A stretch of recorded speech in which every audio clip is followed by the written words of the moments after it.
Hi there, Duke fans. Episode 717 of DBR Bites, the Duke Basketball Roundup. Jason Evans here with you. I'm with my buddy Donald Wine. Donald, how you doing this evening? Where are you still? You still officiating that wedding? It is. I am. It's going to be on Saturday, so I am here. Not in Pittsburgh. I was in Pittsburgh for a couple of days with some friends. The friends of my friend's daughter is getting married, and so now I'm at a hotel that's closer to the venue. It's kind of basically close to the Pennsylvania-Ohio border on the Pennsylvania side. So I'm in a hotel for the next couple of days while I get ready for this wedding. For those of you who have not seen me officiate a wedding, just put in your brain that I'm really good at this. So this is going to be a fun wedding, going to be a fun weekend. You're really okay. I got that, man. I'm gonna, I got my two sons. Right. Both get married. I was going to say, Jason, if you need to renew your vows, when you get to a milestone, you and Mrs. Evans, you can just give me a call. You know where to find me. I like it. I like it. Hey, we're here for two reasons. The first one is we're going to talk about something very specific to Duke coming up this weekend. You're going to be getting this podcast probably on Friday morning. This will serve as our weekend podcast. And but after we talk about the thing that is connected to Duke, we're going to talk about a larger issue in college basketball. We'll get to that in a little bit. But first, Duke has another exhibition game, Donald. Just 5 days after we played Johnny Dawkins in Central Florida, we will head down to the Food City Center. That is what it's called on the campus of the University of Tennessee. The stadium. I still call it Thompson Bowling. That's what it'll always be called to me, or the Summit, if you will. Yes, where Duke will have a exhibition game against the Tennessee Volunteers. Now, Donald, most of these exhibitions, there are a lot of teams playing, another good team. But most of them are, they're like streamed or, maybe like ACC Network. I don't even know if any of them made ACC Network. But this one is going to be on Sunday at 7 p.m. prime time on ESPN2. This is, I think you can tell by that kind of attention, this may be the premier exhibition game of the preseason. A lot of people really excited for this contest. I'll let you go ahead and tell me first, what is it you're looking for here from Tennessee, an Elite Eight team last year, a team that is consistently in the top 10 every year. And actually, I'll just really quick let you know, the folks who do preseason rankings, Ken Pomeroy, Bart Torvik, Evan Mia, they all have Tennessee between like 9 and 15. So this is expected to be a very, very good Tennessee club, and Duke is going on the road. Yeah, and I feel like you guys are tired at this point about us talking about Jon Scheyer not ducking any smoke, but this is part of the deal, and the fact that he's hitting the road for an exhibition at an SEC opponent, one that we've seen in recent years. Remember, Jason, we saw them just a few years ago in the NCAA tournament where that game where we lost to Tennessee was kind of the impetus for Jon Scheyer wanting to kind of reevaluate how he constructs rosters, and physicality and defense were things that he took from that game and said, I need to be a better coach and bring in players that are better equipped to handle the physicality of the NCAA tournament. That Tennessee game was the barometer that he used for this, and now this is another test in that line of games to get ready for this season. I will say this, Jason, you mentioned the marqueeness of this game. In the AP poll, Tennessee is 18th, which is lower than the computers have, or the metrics have Tennessee. But this is the marquee matchup. There's Michigan's St. John's, who is also playing this weekend, an exhibition game. I believe that is on national TV. But those are the only two really, those two games are the only two that really people are focusing in on as kind of the initial reads of how some of these teams are going to be. Let's talk about Tennessee real quickly, how they did last year and how they were picked to do this year. They were 30-8 last year. They lost to Houston in the Elite Eight. So we almost faced Tennessee in that Final Four game in San Antonio. That's how close we were. They are picked to finish this year third in the SEC behind Florida and Kentucky and just ahead of Alabama and Arkansas. Again, the SEC is predicted to be a monster of a conference. So again, getting that kind of experience is necessary.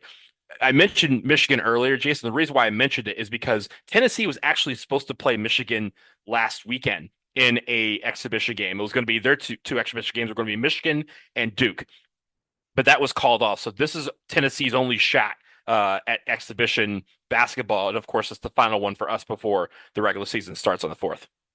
All right, so let's get into some of the players that you need to pay attention to, because in this era of the transfer portal, a lot of the guys who were at Tennessee last year have moved on.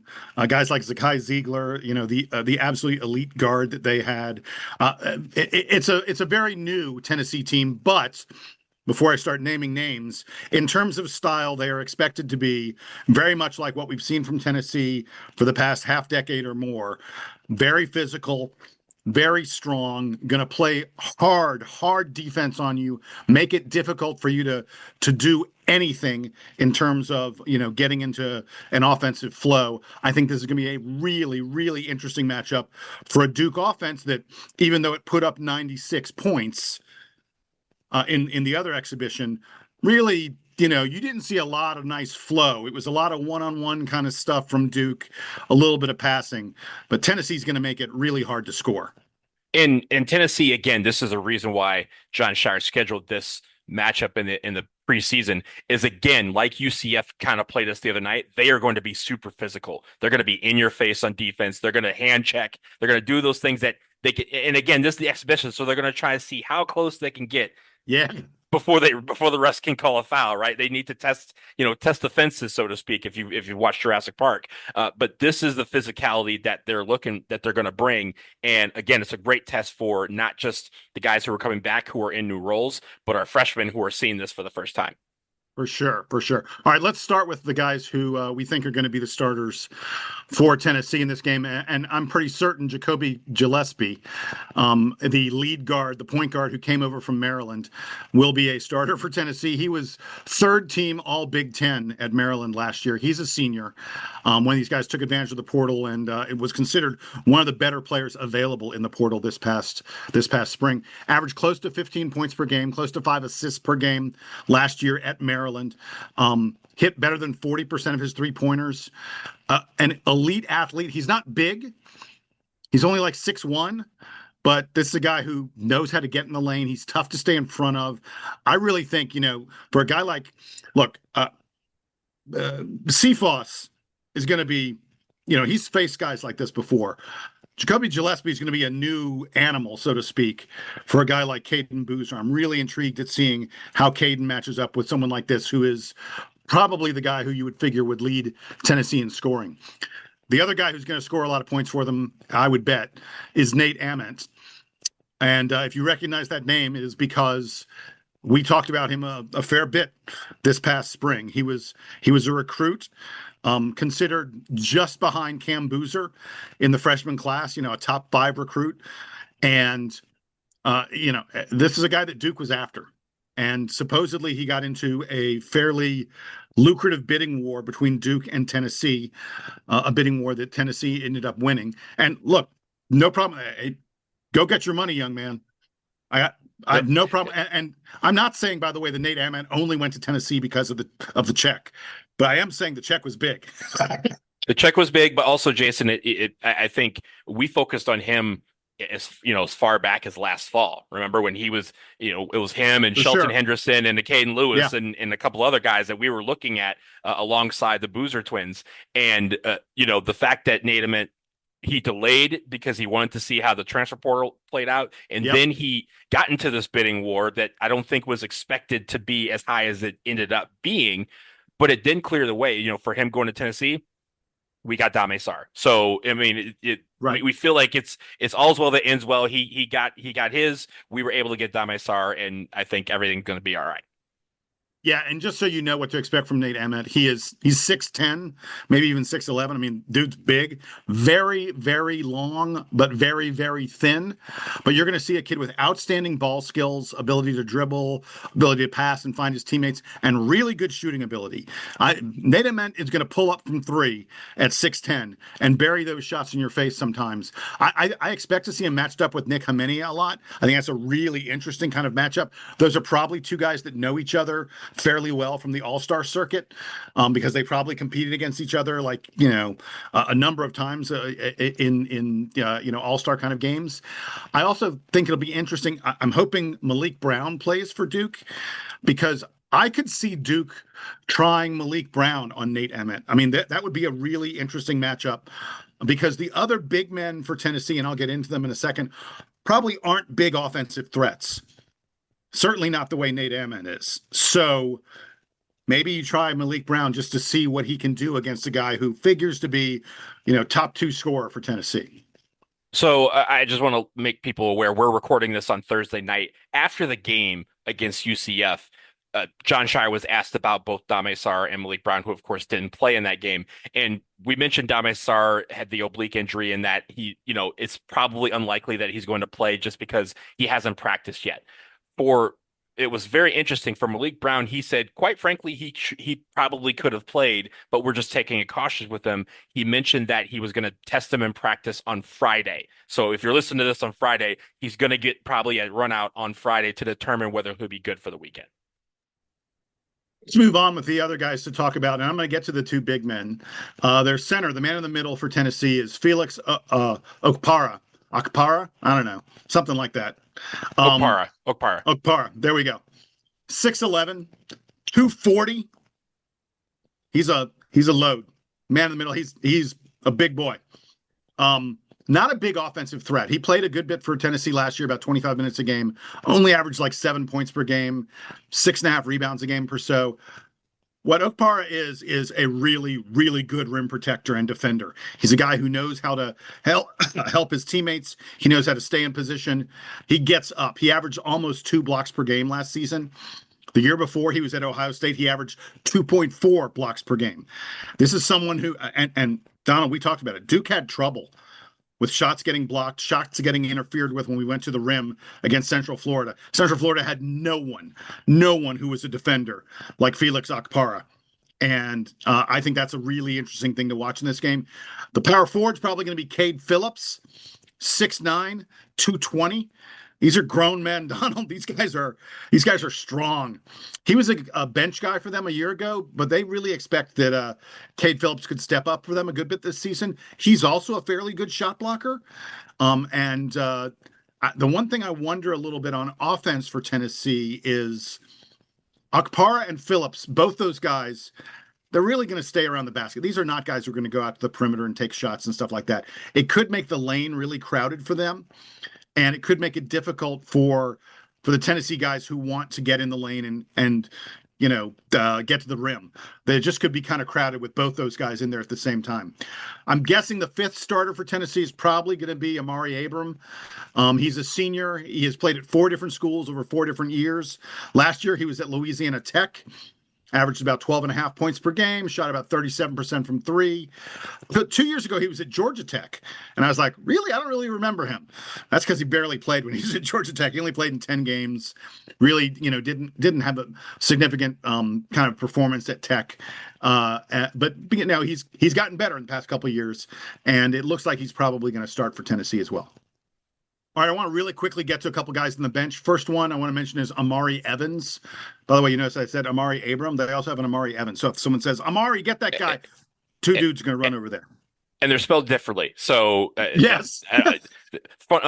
Unfortunately, the first names are usually not in the back of uniforms, so you can't differentiate that way. You got to look at the last names. Evans and Abram. Just remember those. Exactly. Amari Evans is about a top 50 kind of freshman recruit.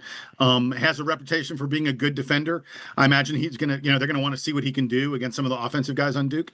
And then the other guy to be on the lookout for, probably their top front court reserve, is a 6'8" junior, a kid who played at Vanderbilt last year named Jalen Carey. Averaged about 8 points per game, almost 6 rebounds per game at Vanderbilt. When he comes on the floor, you're going to look at Jalen Carey, you're going to go, God, that guy looks familiar. What is it about him?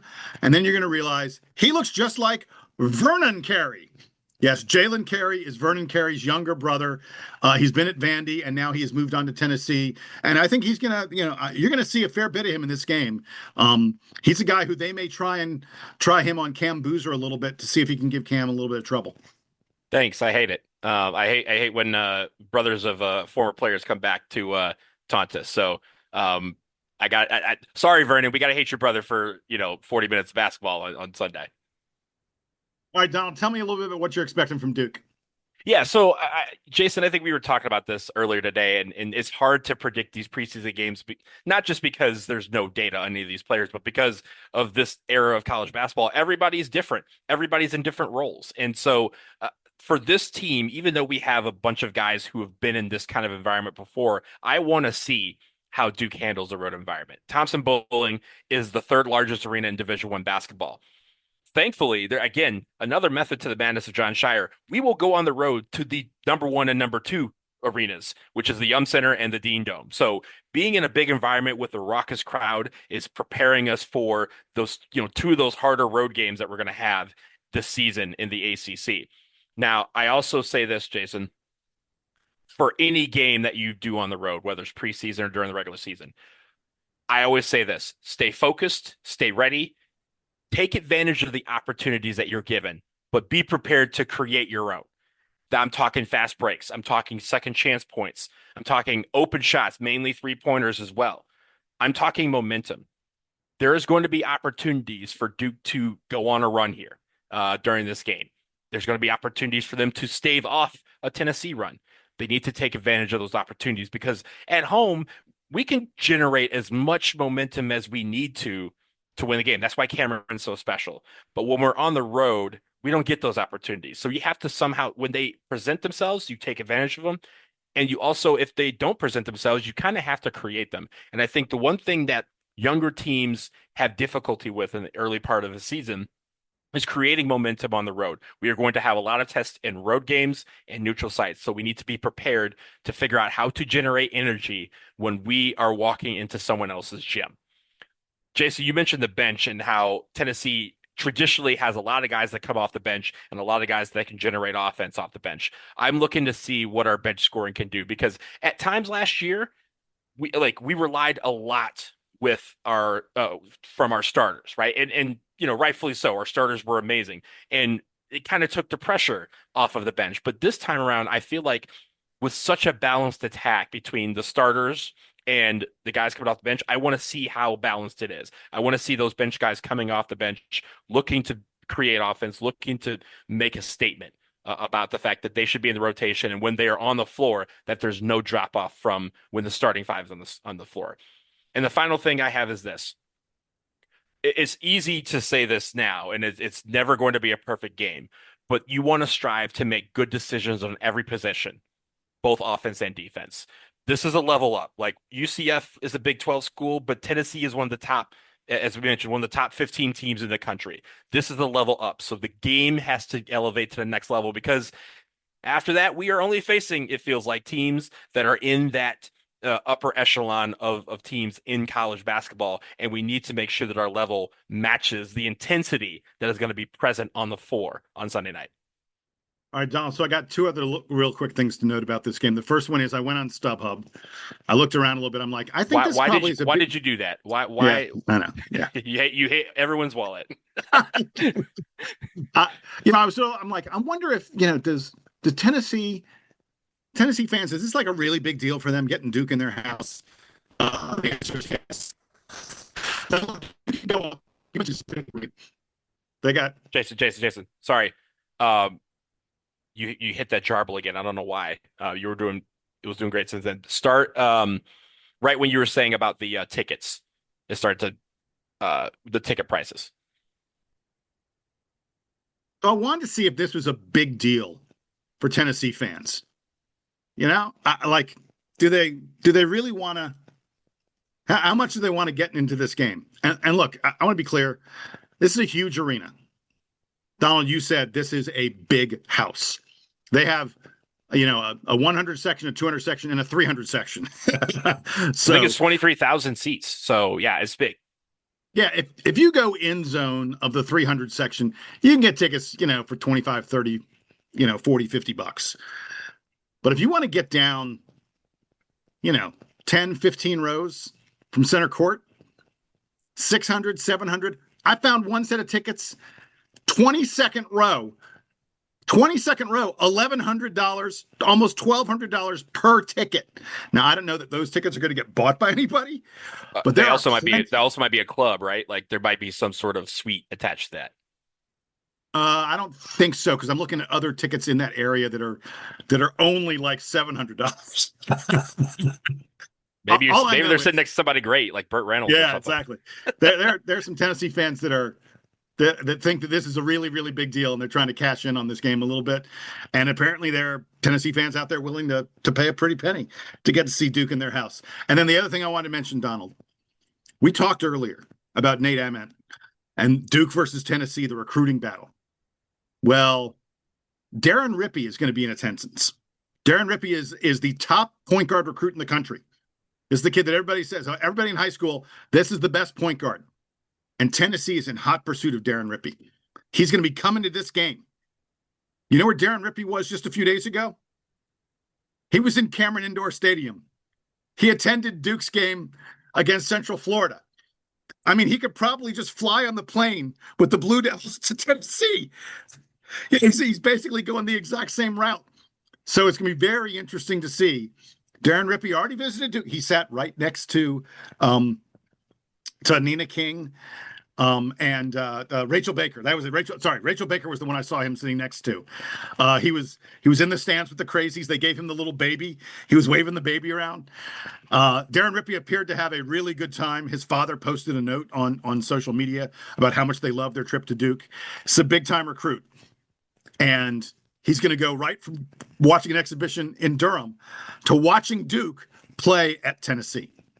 So first off, on the tickets, I was thinking in my mind about why those tickets you mentioned would be $1,100. If those are next to Dolly Parton, then Jason, let's buy these tickets to list it next to Dolly Parton, because that's worth it. But I think also on the recruit, it's funny. You know, I think about Miami and Florida State have a similar thing where guys will go to Florida State to see a game, or Miami go to a game, or go to Florida, or go to Florida State, and they just kind of bounce around those week after week. When Miami played Florida at Florida last year, there was a bunch of recruits from Florida that were there for the Florida game, and half of them had been at the Miami game the week before. So after Miami trounced Florida, they kind of all walked up to the recruits and like, okay, you know what time it is. You know, you've seen both of us and you've seen us trounce them. So we'll see you at Miami next year. Just kind of walk off. That's what I hope our team does, right? I know it's a preseason game that doesn't count, but I hope that after the game, they have a good game.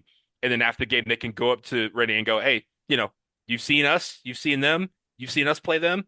We'll see you in Canberra next year. And just, kind of leave that ball in his court to, again, leave that good impression twice in a row. I like it. I like it a lot. Hey, we're going to take a quick break. On the other side, the issue that has exploded in college basketball this week, prominent coaches talking about how outraged they are about this.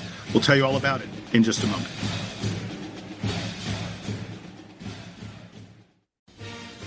All right, Duke fans, all your favorite college and NBA players are back. And the DraftKings Sportsbook, the official sports betting partner of the NBA, is the place to bet on NBA and college hoop season stars this season. Absolutely, Jason. New customers bet just $5 and get 3 months of NBA League Pass. You can watch all the games. Plus, score $300 if your bet wins, paid in bonus bets. Yeah, download the DraftKings Sportsbook app and use this code. You ready for it? DukeBB. That's code DUKEBB. Bet $5. You'll get 3 months of NBA League Pass so you can watch Cooper Flag anytime you want. Plus, get $300 in bonus bets if your bet wins. It's a partnership with DraftKings. The crown is yours. Gambling problem? Call 1-800-GAMBLER. In New York, call 877-8-HOPE-NY or text HOPE-NY 467-369. In Connecticut, help is available for problem gambling. Call 888-789-7777 or visit ccpg.org. Please play responsibly. On behalf of Boot Hill Casino and Resort in Kansas, 21 and over. Age and eligibility varies by jurisdiction. Void in Ontario. Bonus bets expire 168 hours after issuance. For additional terms and responsible gaming resources, see dkng.co/audio. Running a business comes with a lot of what-ifs. But luckily, there's a simple answer to them. Shopify. It's the commerce platform behind millions of businesses, including Thrive Cosmetics and Momofuku, and it'll help you with everything you need. From website design and marketing to boosting sales and expanding operations, Shopify can get the job done and make your dream a reality. Turn those what-ifs into... Sign up for your $1 per month trial at shopify.com/special offer.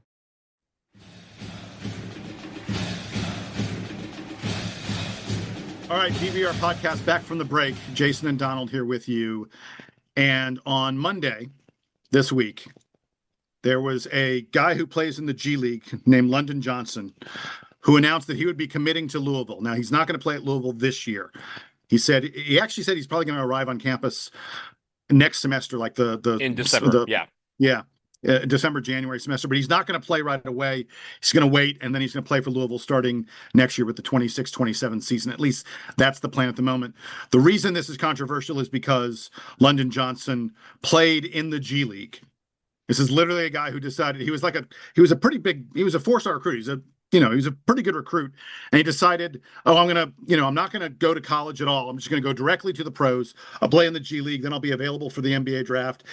He's been okay in the G League, hasn't exactly lit the world on fire, and the NBA hasn't come calling yet. And, G League guys like him, they're making like 50, maybe 70 grand or so. You have to get a two-way contract from the NBA to really make more than six figures. And I think he probably recognized, he's like, you know what? I can do a lot better. He can make a lot more money at the college level. So he said, I'm going to go ahead and play at Louisville next year. Now, there's already a G League player, Thierry Darlin, who committed to Santa Clara, going to be playing for Santa Clara this season. And then there was a guy just today, Abdullah Ahmed, who plays in the G League, who said, yeah, I'm down to three schools. I'm going to play for either Houston or BYU or Mississippi State. Donald, this has ignited a firestorm in the college basketball world. Yeah. What, you want to say something about it? Yeah.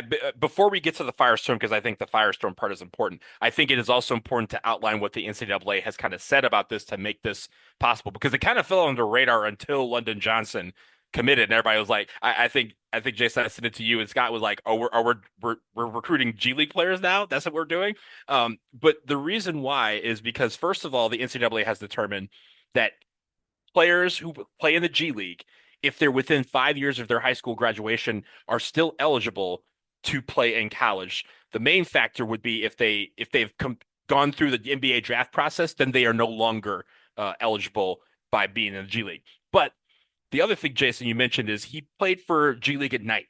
He started out there when he committed out of high school. He signed a 2-year deal. I think it was worth like $1.1 million at that point. That outside of G League Ignite and the two-way deals that you see there where people are making $500,000-$600,000, most guys are earning around 40 grand a year to play in the G League. Right. The NCAA considered that salary, the $40,000 level salary, $40 to I think $60,000, as covering, quote, actual and necessary expenses like living costs, travel, housing, etc. So they consider that a wash, and they consider those players still amateurs. Now, if they make above that, in the case of London Johnson, he would have to pay back the difference between what he earned and that threshold per year. So $60,000, he basically would have to pay back around $400,000 per year that he was in that he was playing for G League Ignite. I think that's the real issue here, is it kind of fell under the radar because they didn't really announce it. It became public when London Johnson said, I'm going to Louisville, and everybody's like, what are you talking about? You can't go to Louisville. You're a pro. And then when people said, oh, Thierry Darlin's playing for Santa Clara this year. Santa Clara is obviously not in a power conference, so people kind of dismissed that. But this has become a major issue, and as you're about to explain, a lot of people are speaking out against it because this really changes the fundamental part of being in college, declaring for the pros, and for guys who could then, in theory, come back. Yeah, in the past 24 hours, 36 hours or so, we've heard Tom Izzo just went on an absolute rant. Tom Izzo thinks this is terrible. He joked that he's gonna go ahead and call Magic Johnson and Jaren Jackson Jr. and other former former Michigan State stars to see if they want to come back and play for his program for Michigan Make the call. State again. I mean, I Yeah. don't blame him. I don't like Sparty, man. I don't blame him. Danny, by the way, after Tom Izzo went on this rant, Danny Hurley liked the comment. You know, he liked it on social media. He retweeted it, and Danny Hurley said, you know, Tom Izzo is the GOAT. We should listen to him on this. Bill Self was asked about it at a press conference. Bill Self of Kansas, and Bill Self was like, you know, he goes, I don't know what he literally said. I don't know what's going on here. He's like, I guess he goes, I guess I got to start going out and looking at G League guys. Like he seemed completely confused, befuddled, not happy about it. Izzo pointed out, I think this was very interesting. Tom Izzo said, you know, if we start getting all these pros, guys from the G League, guys from overseas, like Dame Sarr, you know, there are a lot of international. We've talked, Donald, on this podcast about the influx of international players coming to play in the U.S. because you can get paid better in college basketball than you can in a lot of the international leagues, the European leagues and such. But Tom Izzo was like, we're going to be sacrificing our high school seniors, the guys who would be rising freshmen. There are not going to be as many scholarships available to those guys. There's not going to be places for those guys to go and develop their game. And Izzo was just, you know, he said, this is just wrong. He thinks this is even worse than the transfer, and he doesn't like the transfer portal. He thinks this is worse than the transfer portal. I think this is a really difficult situation. You know, I'm going to get into my opinion now, if I can, for a moment. On the one hand, I hate the notion of guys being told you're not allowed to make money. You should be allowed to get as much money as you possibly can for your skills. But I think that if you take the step of saying, because the G League means I am not going to, that's what these guys do. They're not going to college when they go to the G League. I think when you essentially disavow the college process, I think your process is done. And I think the notion at that point of returning to college doesn't really make sense to me. I think it goes against a lot of things that the college process should be about. There still needs to be an educational component. There needs to be some desire to teach yourself some things, in my opinion. And I think that we're getting away from it. We're basically becoming the minor leagues. And look, I know, look, Duke, I mean, come on. All 5 of our starters from last year are playing in the NBA. Duke functionally is one of the best minor league basketball teams in the world.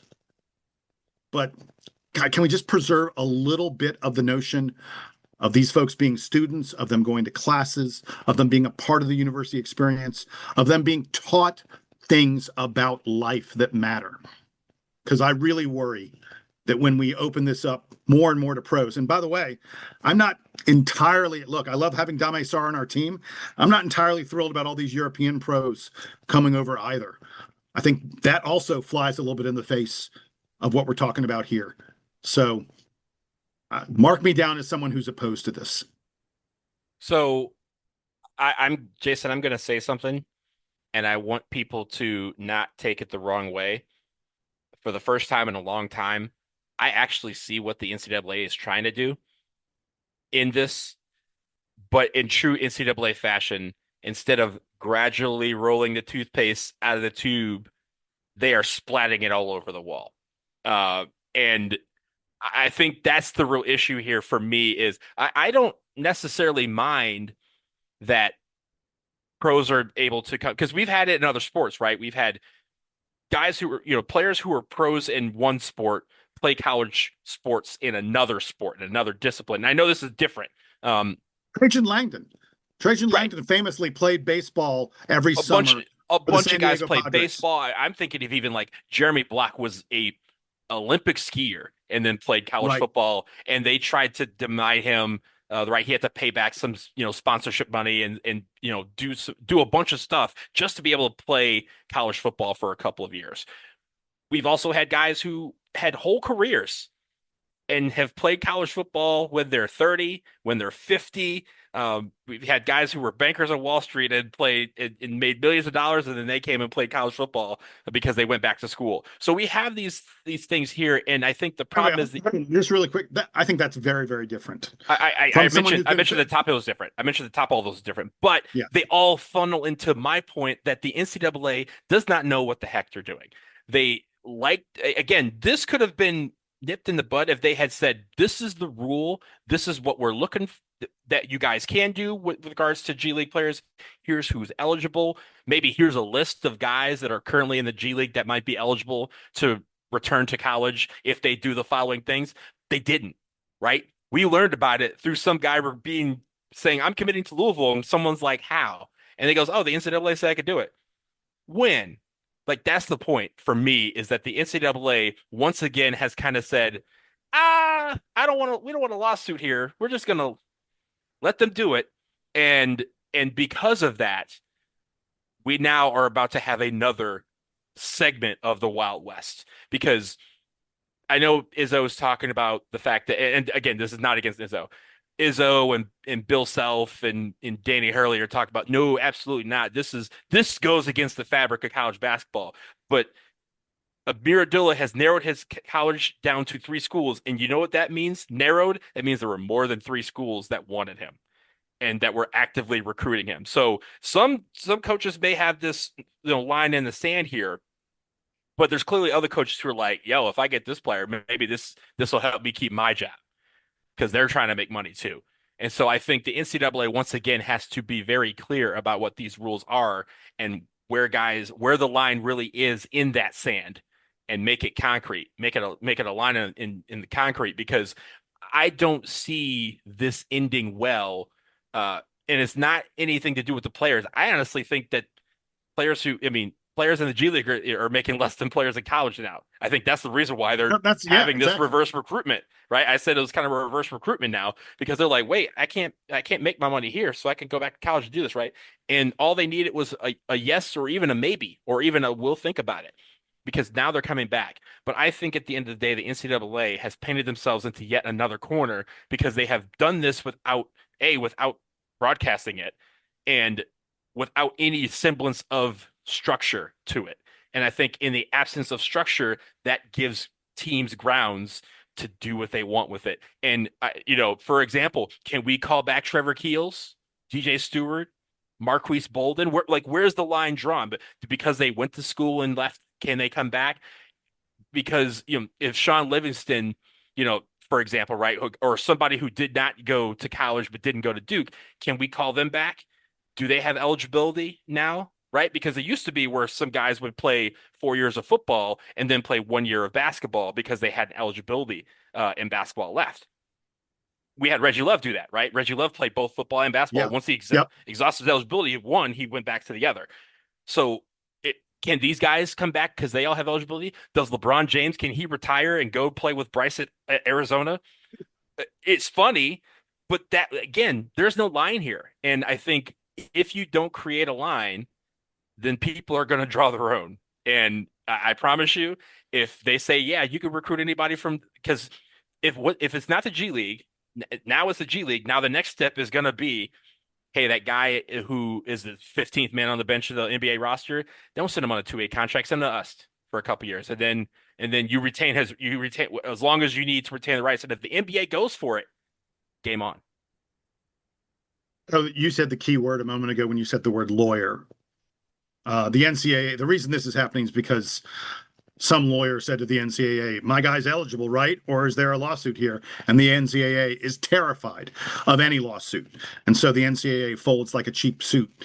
The moment, you say that the moment you get the law firm of Jones and Day.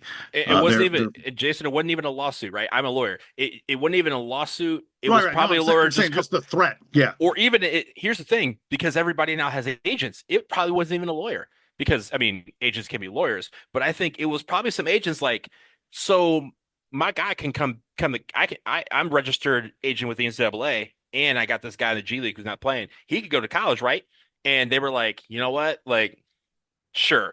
Because that's what they do. They throw up their hands at every situation and go, when they have a chance to make us, something that they can stand on business with, they choose not to. They choose to just open it up and say, you know what, guys, like until it becomes a problem, there's no problem. And right now they've determined that there's no problem with this. The issue here is eventually someone's going to recruit the wrong player.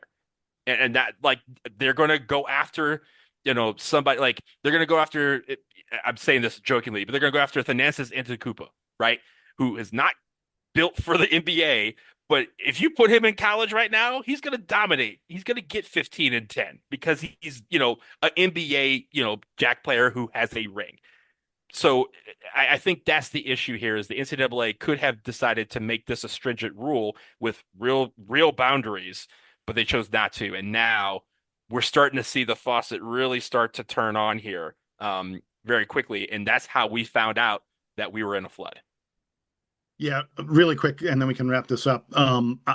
As far as the coaches go, the Tom Izzo's, the Bill Selfs, the Danny Hurleys who are speaking out against all this. I want to be real clear.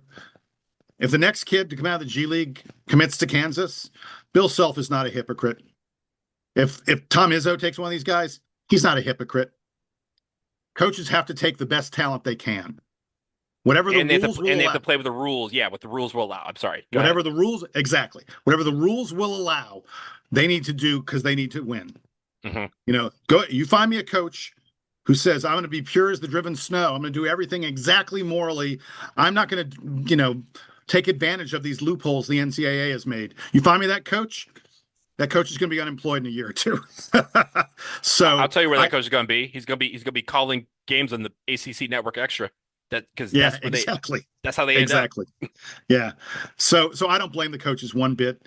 This all falls on the NCAA, and I am worried.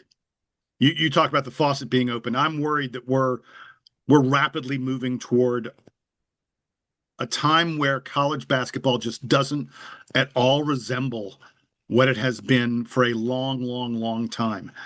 That we're going to see more and more Europeans. We're going to see more and more G League guys who are pros, guys who have played been paid to play basketball for multiple years. And the NCAA is going to be like, we got to let them in. And I think our sport is broken and we need someone to fix it. And I don't think the NCAA has any idea how to fix it. Jason, I have a very quick rule that can eliminate a ton of people very quickly. If you have been dunked on or scored upon by LeBron James, you are ineligible. And I have just eliminated 37% of everyone who has ever played in the NBA. So there you go. Folks, Donald Wine with the solution to the problem. I don't know. Simple solutions to simple problems. So. All right. That's going to do it here on the latest edition, the DBR Bites. Donald, as usual, we went like 45 plus minutes. We went, it's like a full episode, Oh, well. I was hungry. Yeah, exactly. He is Donald. I'm Jason. Duke has a big exhibition game on Sunday against Tennessee at Tennessee. It'll be on ESPN2, 7 p.m. Make sure you tune in. Make sure you listen to us. We'll be here to recap it after it's over. Until then, here's the Duke Band playing us out and taking us home.